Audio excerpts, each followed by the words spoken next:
Isn't it interesting how when someone gets up to introduce the speaker, they say, I want to introduce you to my friend. And then the speaker's trapped. I mean, what are they going to say? It's not my friend? But the truth of the matter is I've known this guy a long time.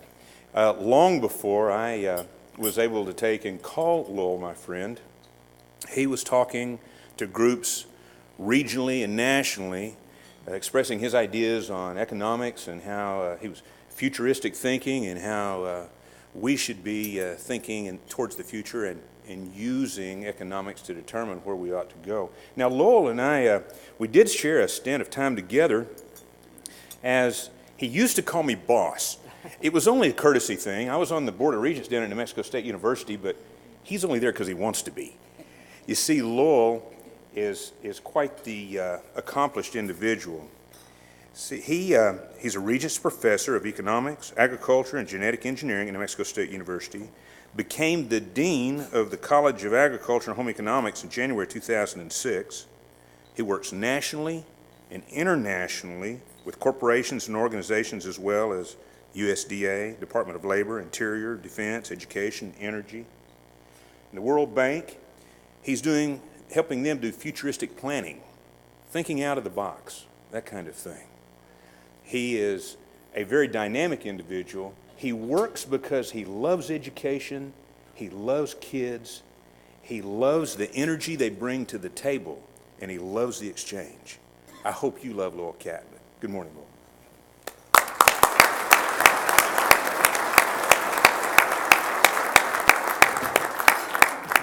Thank you very much, Blake, for that very, very kind introduction. Good morning. Good morning. Good morning. Oh, come on, you can do a little better than that. Good morning. Good morning. It is such a pleasure and honor. I grew up on a ranch in the Panhandle of Texas, and so I can say this totally without being a little bit biased about having lived in New Mexico. But one of the first things I learned when I moved to the state of New Mexico to start my career at New Mexico State University was I needed to get to know the Curtis family because they were strong supporters of agriculture, and as everybody said, they're just wonderful people. And over the years, I found that to be so, and it's a pleasure to live in the same state and be part of it. And Blake is very humble. I did get to know Blake many, many years ago because of their association and support of agriculture and the community. But people you respect even more, not only when they're top of their profession, but when they give back. And Blake gave back in the state of New Mexico by being a state legislature, and in a state the only state legislature that is what we call citizen legislature, which basically means you pay to serve in New Mexico. And he stepped up to the plate and did that. In a city that Santa Fe, New Mexico, which is the third most costly city in America to live in, and the stipend to be a state representative was about a breakfast. So you really have to want to do that. And then I guess I probably admired him the most when he decided to be a regent at New Mexico State University, because if you think it's tough running a business, you ought to try to run herd over a bunch of half-wit and crazy professors, because we're sick and demented in every way, and he did it with honor and grace, and thank you, Blake. But I also want to do, and for you young people, I want to say how important somebody, when they put their arm around your shoulder and just say, you're doing the right thing. And I don't know if Robert Thurston is still in the room. Robert, are you still in the room? Okay. Robert, stand up and let everybody see. Robert was one of those people that many years ago, when I was around talking weird ideas, I never will forget, he just took me to the side after one meeting when I was kind of really very, very weird, and put his arm around me and said, I'm doing that stuff right now. Thank you, Robert. You've been a great mentor over the years. I appreciate it. Gives you hope that things aren't quite so weird. But, I am honored, and I don't use PowerPoint, so let me just give you the basic directions here. Those of you that heard me speak know that I want to give you some numbers and directions. This is up. This is down. And this is I'm just weird beyond words, okay? Okay. And I am so honored to be part of this, but when you get as old as I am, you're just honored to be vertical on a given day. A few months ago I turned 64, and it dawned on me, I'm an old man. And then I'm thinking, holy cow, no birthday ever bothered me, but that one did. I'm going, I go, okay, how long have I got left on this planet? So I start doing the math, and I start reading every epidemiological long-term study, and I go, okay, average American lives to be 79, so I got 15 years. I go, well, wait a minute, that's not true, because, wait a minute, that's got men and women in it. Average American man only lives to be 76. Women live forever. Somehow it averages 79. But I'm sitting there going, 76? I got 12 years left. That's it. 12 years left on this planet. I'm going, how do I get more? So I'm starting looking and I go, okay, let's see. I drink red wine, so I'm going to add a year for that. But then my doctor reminded me what moderate alcohol consumption was, so I had to take that one off the bank. And then I noticed that my friends in Canada, the average Canadian man lives to be 78. So I'm thinking, I'm moving to Canada, okay? And then I checked their immigration policy, and it seems you have to have a marketable skill and be of high moral fiber, so I couldn't get in the country. So anyway, I had to take that one off the plot. So then I'm going, wait a minute, though. Married men get a married premium. Married men live on average 3 years longer than single men. It's true. Married men live 3 years longer on average than single men. Women do not get it. You live forever, so you don't get the marriage premium. Actually, there's some good science that came out in the last 6 months. I want to share it with you, so hold that thought on why women don't get the marriage premium. It's quite important to us in agriculture, okay? But I'm married, so I got 3 years, okay? So, and we also found in surveys that married men are more willing to die, but they do live 3 years longer on average than single men. And you know the reason single men don't get the marriage premium, because the last thing a single man says before he dies is, hold my beer and watch this. So single men don't get it, okay? So I've got 3 years on it, I'm up to 79, and then there's something called the paradox of aging, which basically says this. The older you get, the more likely you are to continue to get old until you just die. And that's why it's called a paradox, okay? Actually, what it means is this. A 60-year-old has a higher probability of making it to 65 than a 20-year-old, because what's going to kill you between 20 and 60, the 60-year-old's already lived through. Are you with me? So when I do that, I can stretch it out to 84. Okay? 20 years. That's all I got left if I'm average. And I got to thinking, I think those 20 years are going to be a whole lot different than the previous 20. What do you think? Because at the beginning of the previous 20, even though the cell phone, as Andy very eloquently told you, was invented 40 years ago, it was only 20 years ago when we finally started basically using it. And in those last 20 years, we finally got a term called, if you don't know something, just Google it.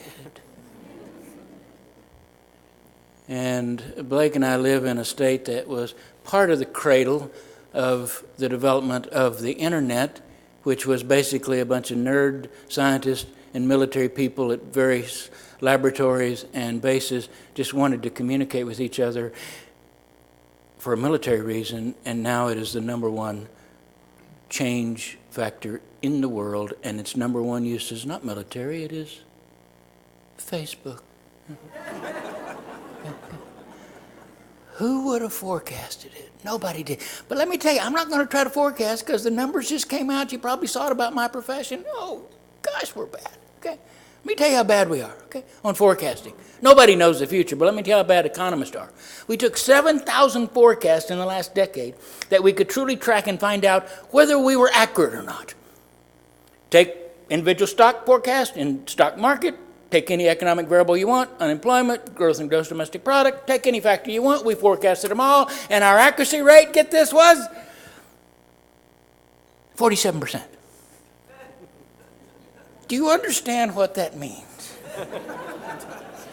You can flip a coin and beat us 3 percentage points. So all I want to try to do with you today is to think positively about some things in a phenomenally different way, if I could, just be a little bit different for you. I love George Patton for many reasons, but one of the reasons I loved him was he made the statement that no battle plan survives contact with the enemy. Because when the bullets start flying, guess what? You're going to change your plan. But he also said this, no good general ever goes into a battle without a plan. Not that they know what's going to happen in the battle, it's just the ones that have planned for it are the ones that are the most agile and the ones that can do what? Make the change a little bit faster than somebody else because they've thought about it. So I want you to do that with me in a kind of an interesting thing. I tell students all the time, quit watching TV. Okay? Because all it's going to do is drag you down. All it's going to do is tell you what? If the talking heads are on the program telling you what? Oh, the stock market's going to go be up today. The stock market's going to be down. Oh, everybody hates us. Nobody likes us. Guess we ought to go eat worms. No. Okay. I watch it sometimes, and I don't know whether to commit suicide or go bowling. It just drives me crazy. Okay. So what you need to do is read history. Because if you read history, you find out some interesting things. Guess what? Some of the things that you think are the most compelling in problems, guess what? We've been through them. We got over them. We made it through. So read history. And you can't be anything but an optimist. Guarantee it. Okay? Because if you start reading history, you'll find out what?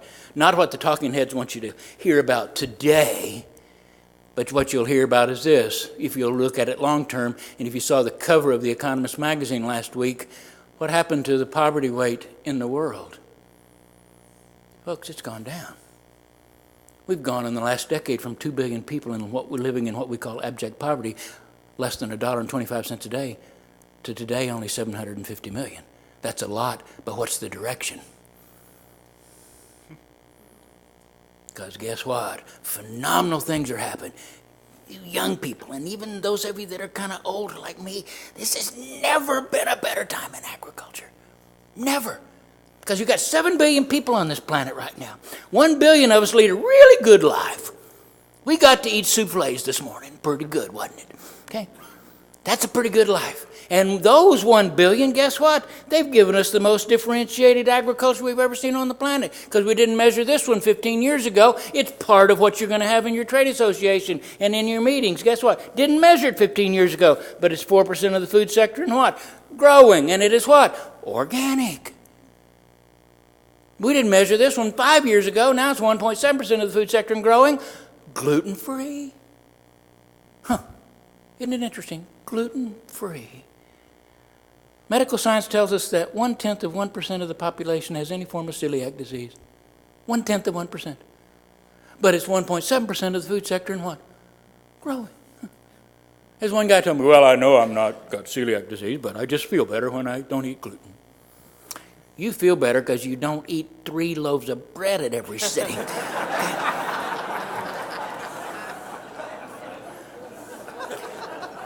And in this world, and you know it, we now have you seen this one? Organic vodka. Oh, yeah. What? Like 90 proof isn't enough to kill everything in the bottle? But I met the lady that was promoting it. She goes, well, you can tease me all you want to, but I'm pushing the production people because I can sell 10 times more than I can get produced right now. I go, who is drinking organic vodka? And she goes, people that go to spas. Well, just celebrated last month with my mom over on a ranch in Clarendon, 86-year-old woman. 11-year breast cancer survivor. Both knees replaced. You think she's ever been to a spa? No, because her generation, the generation that came back from World War II, they saw poverty and famine in the world, didn't they? The Pacific Theater of Operation, European Theater of Operation. They came back and they told our Iowa states and our University of Kentucky's and our Illinois and our New Mexico states, all of our land grants and all of our universities for that matter, and told us what? You need to learn to grow 2 blades of grass where one grew before because this world is starving. And guess what we did? And isn't it phenomenal? In 1970, we could not provide enough calories for the slightly under 4 billion people on this planet. We could not provide enough calories, which is 2,700 calories on average. We couldn't provide 2,700 calories for 4 billion people. And I'm very happy to report to you, guess what? We've added 500 to it since 1970. And now with 7 billion people on the planet, we got 2,698 calories. Thanks to you. That's phenomenal. 7 billion people now have enough calories to live on. Couldn't fathom that. And they can drink organic vodka. Okay. Powerful, phenomenal. What a time. What a time to be in agriculture, because guess what? But let me tell you about the Bill and Melinda Gates Foundation. This is the most pronounced and phenomenal one. They got $3 or $2, okay? But let me tell you what they found out not too long ago. They started out on a great quest, very noble, to help in impoverished areas of the world for the other billions of people that don't do so well. See, I told you we got those 7 billion. We got 1 billion that lead a real good life. Got another billion that live a pretty good life. Got another billion that rose out of abject poverty into middle class. And so we got about 3 billion people. They're pretty okay. But you got 4 billion people that basically every day they're wondering, how do you get by? You got the calories, sometimes not available to them, but we produced it in agriculture. But you got 4 billion people. So they wanted to work on health issues. Noble. But as they worked on these health issues, they found out, you know what? We can't separate what these people are doing in their lives from their health. So they started looking at, guess what? Over half of the farmers in these impoverished areas in the world are women. And they found a staggering thing. When they gave the same resources to women, better seeds, a little bit of education, a micro loan, $5, $10. 30% increase in output. You women are going, yeah. We knew it. 30% increase. What's interesting is 30% increase for 4 billion people. What do you think the future of agriculture is? Get a 30% increase on 4 billion, but just giving it to women? And guess what happened? When they got 30% more, what did the women choose to spend it on? Education. And better food for their family. They're hardwired for what? Family. Give the 30% to men. What did we choose to do with it? Well, as the old saying goes, give a man a fish he eats for a day. Teach him how to fish, and he sits in the boat and drinks beer all day. Actually, I'm not picking on men because men are hardwired for protection. So guess what? Their attitude when they got a little bit more money was to spend it on protection because of their family, because they found out, guess what? A better diet and get to go to school doesn't mean anything if you're robbed or it's taken away from you on the way. Does take a family, doesn't it? Interesting thing. 30% more, folks. Most brilliant piece of research out there. Watch it. Phenomenal increases in that. So I put it this way, though. I want to give you this thing because I want to come back to why women don't get the marriage premium. And I say it this way, and it's philosophical, but I want you to understand it because it's important to us in agriculture. It's important to us in the seed industry. It's important to you because you're leaders in your community to understand this. And it's one of those things that just I love. And all of us who grew up in agriculture instinctively know this. Okay? And it was this. You want to have healthy people. Can't separate them from plants and animals and people. You can try. Doesn't work. Okay? Let's start first with people for just a second because it gets to why the women don't get the marriage premium. Okay? You want to have healthy people? You got to. We like people. We like to be around them. Okay? My wife is 5 feet tall, weighs 100 pounds when it's raining. I call her my little 100-pound blonde bombshell. I mean, we've been married 29 years, been together 33. I love this woman. I just love her. I think. Because it could be biochemistry just slapping me upside the head, okay? Because all I know is this. When I'm around her, I'm just giddy. I'm just happy. When I'm not, I drink, okay? Either way, I'm giddy, okay? And I just never understood. It's love. Well, it probably is. I just love her. But you know what? We're finding out this, and you women know this, and men that have observed it, we know this. A woman can go through the most difficult child labor on the planet,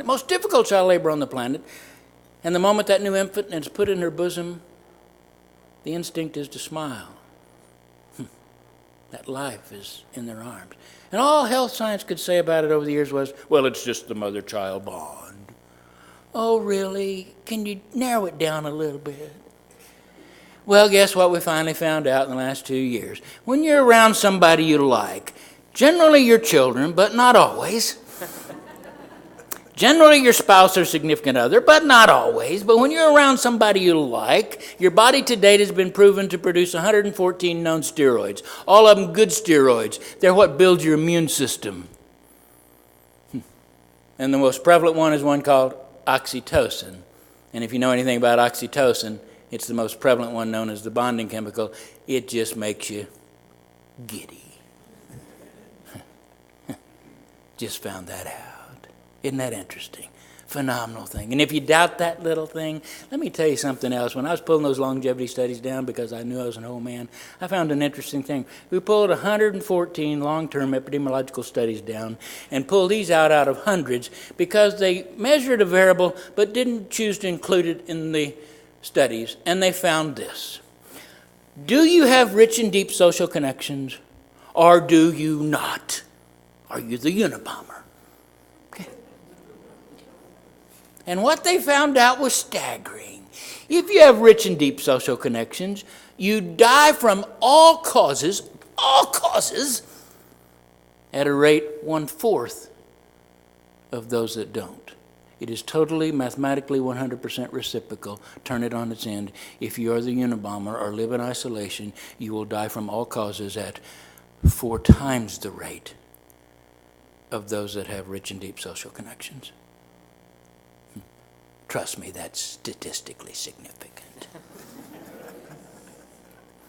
And then Carnegie Mellon did an interesting study and found this same thing. Do you have rich and deep social connections, or do you not? Because if you do, you will get infections at the rate of 1/2 of those that don't. You want to have healthy people. Can't separate them from people. Isn't that interesting?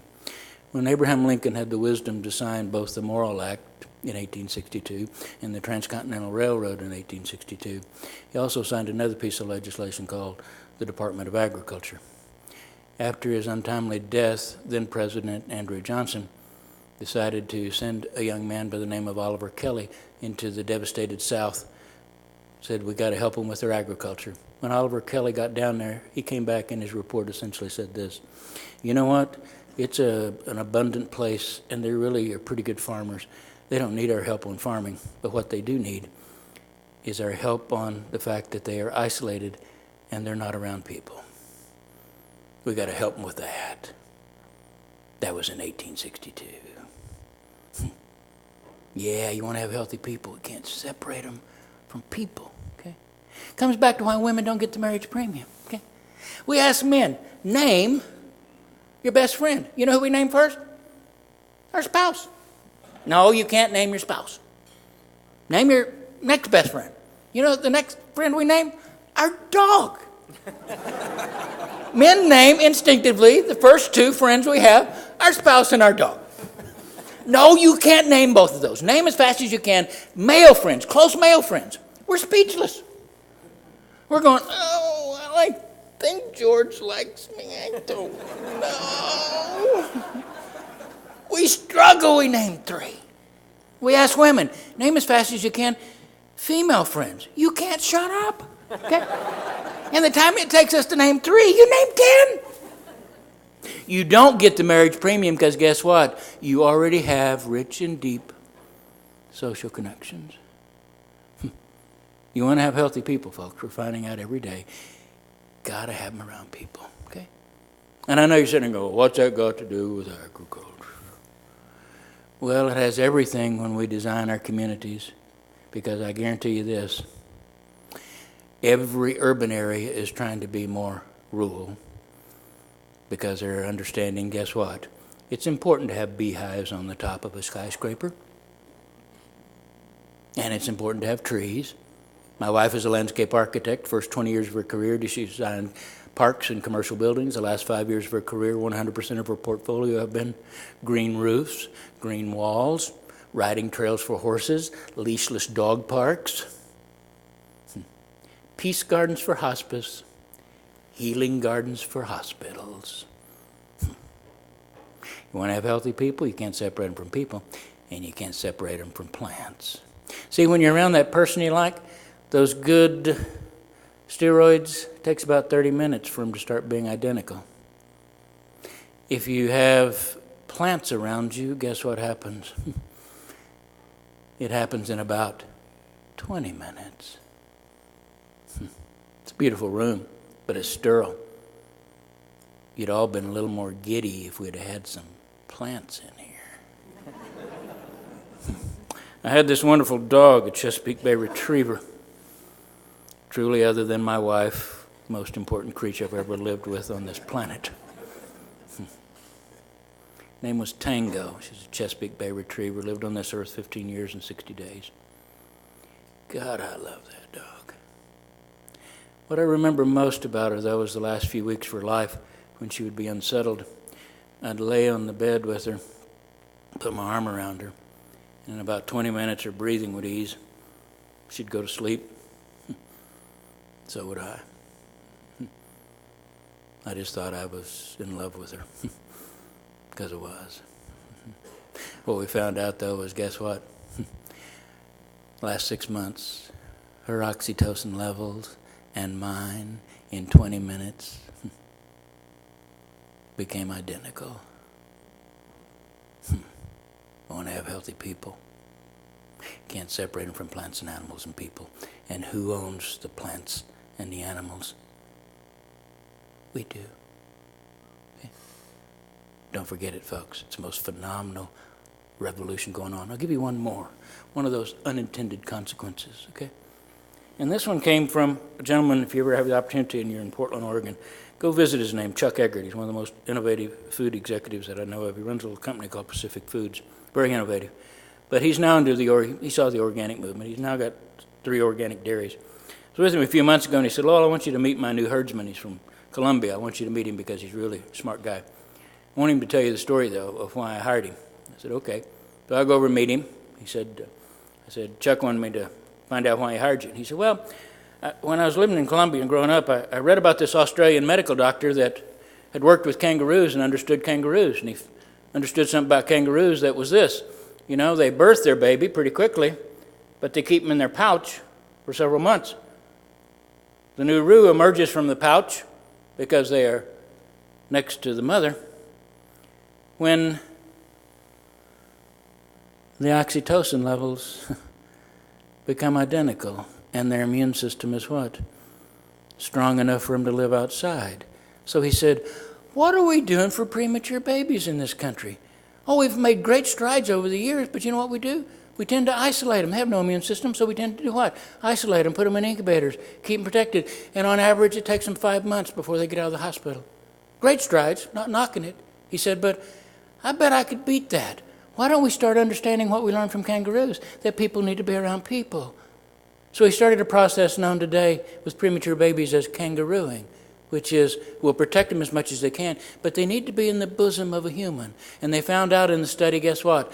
The fathers work equally as well as the mothers. They just need the human contact. And if you ever had somebody that's had a premature baby and they will tell you that story, it'll bring tears to your eyes because they don't spend on average 5 months in the hospital. They spend on average 5 weeks. Called kangarooing. I said, okay, nice story. What's it got to do with the dairy industry? He said, what do we do with those male calves? They don't bring any milk in.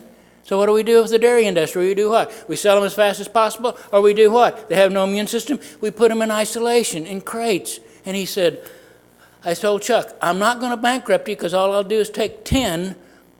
Most you'll lose is 10, but they're herd creatures. I think I want to put them together. No, they have no immune system. They may spread the diseases, but I want to try it. And he did. Nationally, incidentally, you know, in the dairy industry, the death rate of those male calves approaches 30%.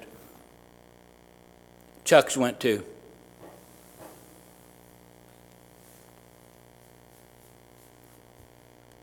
Zero. We're babes in the woods on this one, folks. We don't know all of the relationships between plants and animals and people. But we're the ones that are going to keep making them. Phenomenal. And let me leave you with some technology, though, that's going to help us in this, okay? And you know the generation that grew up with the thing of Blake telling you to turn them off. Isn't it interesting? 150 years almost we've had telephones. And they were all about voice, weren't they? And now, all of a sudden, in the last 4 years, they've gone silent. You don't want to talk on them anymore, do you? You want to do what? Sit next to each other and text each other. When is this nut going to shut up? Do you agree? Okay. Gone silent. Did you forecast that one? No. We just thought we would talk. And now we text. And then somebody said, pretty wise, Steve Jobs is pretty wise. He said, you know what, if you're going to carry this thing around, why don't you start making it be what? Ubiquitous. Why don't you start letting it do something for you other than do what? Let you communicate. So somebody very wisely in 2004, 9 years ago, decided what? Let's put a camera on it. What's happened to the number of photographs the average American has taken in the last, and Canadian for that matter, it's a North American number for both Canada and the United States. How many photographs have you taken in the last 9 years? It's up tenfold. You have no idea where they are. They're in cyberspace somewhere, but you got 10 times more photos. Okay? And then somebody very wise said, well, again at Carnegie Mellon, said, let's take this little lens out and put in what's called a software lens. And oh, by the way, when we do that, those of you that are into IT, it's called black and white programming or algorithms, where you look at patterns of light and dark. Let's do that one. And then we'll take a molecule of blood. That's all we need, a molecule, but we'll take the amount that if you're a diabetic you have to take to do your test for. We'll take that, and then we'll do an instant blood test. That's already here. Trying to get it as fast as possible out to the people that are working in the world for blood-borne diseases such as malaria, because by the time you can diagnose it, you are dead. But now you've got something that can be done instantly. And then someone at UCLA said, well, let's take that lens out and put in a molecular lens, which is a molecule of oil and water that electrical impulses will change the focus of 60 times a second. Use black and white programming again. Put in a near-infrared laser. The near-infrared laser will go into your skin for about 1/10 of an inch. And then the black and white program is programmed to look at whether that blemish on my skin is benign or cancerous instantly. And then a gentleman in Dallas showed me this one 3 weeks ago. He takes his finger, puts it over his lens, positively identifies him, turns it around, all of his heart data. I said, what's that number mean? He goes, I don't know. I have no idea. My cardiologist says to do it 5 times a day. Because he goes into the cardiologist's computer and guess what? Intelligent default programs does what? Looks at all those parameters, and if there's a problem, then the doctor gets what? An alert. Let's see, do you think that might be valuable? I see you once a year for your physical, or I get it 5 times a day. Get ready, folks, for the revolution in human health is do it yourself. And let's see if I could do that algorithm. Why can't you tell me? Does that seed have a coat on it? Has it got a problem?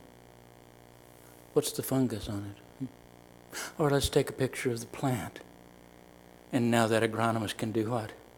Tell whether you have a wilt in it or not.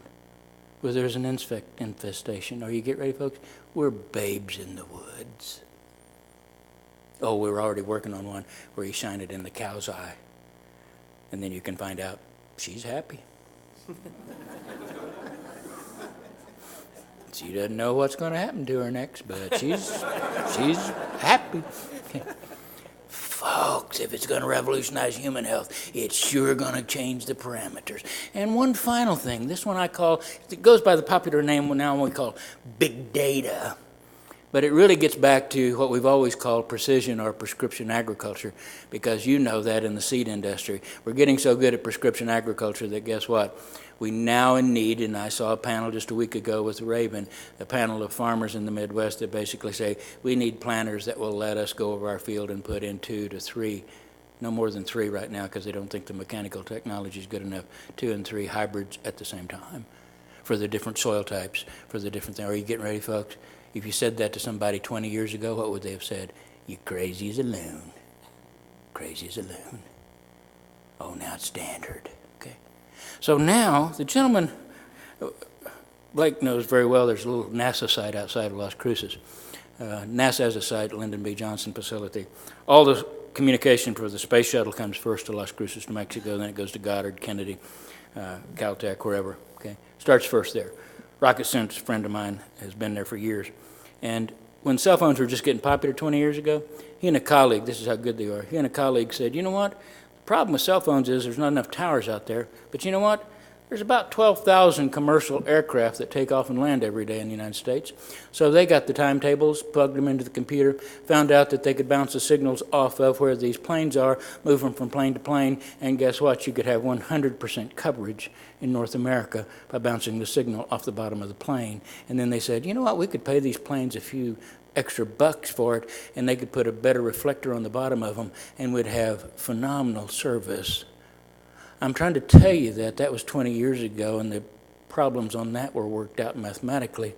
So guess what? Now you get mad at having to pay $100 for all this data service. But every one of them is GPSed. Every one of them has the ability to do what? Tell us not only where we are, but they could do temperature readings, couldn't they? They could do barometric readings, don't you think? And then guess what? You got all of those billions of data points, and you just give them back to the meteorologist. Don't you think that might help us on insect infestations? We used to like to say in economics, we love to have meteorologists around because they gave us economist credibility. Okay. Except the interesting thing is, unlike in economics, meteorologists have gotten better. Okay? They're not 47%ers. In fact, what's happened is their 5-day forecast is now as accurate as their 3-day forecast used to be because they have more data points. So get ready, folks, for big data and big number crunches. And if you do that, then they might do what? They might take off $20, or they might just pay you to carry it around. Get ready, folks. We are babes in the woods. Phenomenal implications for that. Put them together, though, and you've got the ability to finally, see, the problem with this thing is it's human scale, small, fits in your pocket, but it's not. My wife is constantly texting me, and I just call her. She goes, why don't you text me? And I go, because it takes me an hour to say what? And I'm a baby boomer. I know how to text, except I want to text in complete sentences, and I want the subject and the predicate to match. Where's the semicolon? Just call you. Okay. It's not human scale, though, but this is. Okay. And I don't work for Amazon, but this is human scale, and this is the game changer. Okay. This is what changes the world, not the Kindle, but the fact that this thing. Do you see how thin it is? 3,500 books. And if I'm near cell service and have it, Amazon says I can get a book in a minute. Everywhere in the world where I've been, and I've tried it everywhere in the world. If I've got cell service, it doesn't take a minute, it takes 15 seconds. So suddenly I get to travel with my library, and suddenly if I don't have it, guess what? I can download it. Folks, if you are a Star Trek fan or a 2001 fan of HAL, whether you're a fan or not, we are in this world of ubiquitous computing. It is all around us. And all you got to do is ask, and it will be delivered. And that changes everything. I'll tell you, leave you too, that it does change. Okay? What do we do in education right now? Those of you that are college students know. Same thing we've done for 150 years, which is what? Somebody does like we do this morning. Somebody stands up and pontificates, all professors. You sit passively and absorb. And I send you home with homework to make sure you weren't texting while I was talking. Okay? Great model, I'm not knocking it. But wait a minute, what about in this world? Because I had this conversation. You understand, Amazon, interesting model. They started out trying to do what? Give you books as fast as possible in the widest selection of anybody in the world. And guess what they're trying to do now? Trying to get out of the book business. Because 4 years ago, they started selling more e-books than they did real books, and they sell more real books than anybody in the world. Because guess what? 3,500 books. I buy books, but guess what? I buy a whole bunch because I'm just sitting there, and I downloaded and I got it. Okay? And now it's 15% of college textbooks. I had this argument with a chemistry prof the other day. I said, hey, this is it. Get ready for it. Okay? He said, well, you know, in economics, Lowell, where you've not had an original thought in 30 years, yes, we can have an e-book. But for chemistry, we will need very complicated text with colors and photographs. You know, like, oh, really? Let's see. I get to the part where you add a base to an acid. I read about it, but with this, it's got a hyperlink underneath it. I hit it. And suddenly a world-class professor in a world-class laboratory, I don't know where, in any language that I choose, shows me what happens when you add a base to an acid. Think I might like that? So here's the change. How about you get the lecture anytime, any place, anywhere you want to? And you come to class.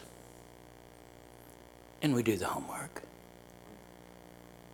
Because I need you in class because people need people. It's called flipping. And it's going to change education faster in the next decade than at any time in history. Get ready. And I'll go out on a limb. I don't need your sons and daughters at New Mexico State University or your nieces and nephews 4 years to get them a degree. In a flipped world, I need them to. And you go, that's not possible. Folks, the dedicated students right now already come with 1 year to 2 years already done. But get ready for the other resolution. It's called the information world. And in the seed business, you've done it better than anybody. Biology went nowhere. All we did was taxonomy. Let's classify it, put scientific names on it, and we know where we're going to put it. When we started breaking biology down into its component chemical parts, we mimicked what Thomas Jefferson instinctively knew years ago in his nomenclature of the world, because he put agriculture in the knowledge of the world under chemistry. Biology has exploded, and so has the seed industry, because we've got into the information world. And now we just put what we need in those seeds, don't we? That's information. Get ready for all of that. And one final thing, when you got all this data, 20 years ago, an interesting thing. I met this guy in Santa Fe, New Mexico. He called it then a 3D faxer. But what it was he had his engineers fax it to the top of a fax machine sitting on something the size of this riser. He had powdered PVC powder in it. And he said, just wait for, I call it my cooker. Just wait for 30 minutes. He opens the door. Out came a perfectly formed PVC elbow. He did that one 20 years ago. Now you know him as what? 3D assemblers, okay? You build atom by atom, molecule by molecule. Somebody, when they did that in the printing industry, I guess, overnight, guess what? Those $100,000 offset printers did what? Got thrown away because a $399 inkjet printer did the same thing, almost as good. We entered the information age of printing. And guess what? Did you read about this one? Just came out in Science News. We just printed a perfectly formed piece of leather that panelists cannot tell from real leather. And the same company is doing it for meat. And yeah, you can tell the difference because they haven't made a steak yet, but you can't tell the difference between their structured inkjet printed meat from ground beef. Oh, get ready. It's gonna be weird. But who's going to own it? Those of us that know plants and animals and people. This is the golden age of agriculture. Thanks for letting me be part of it.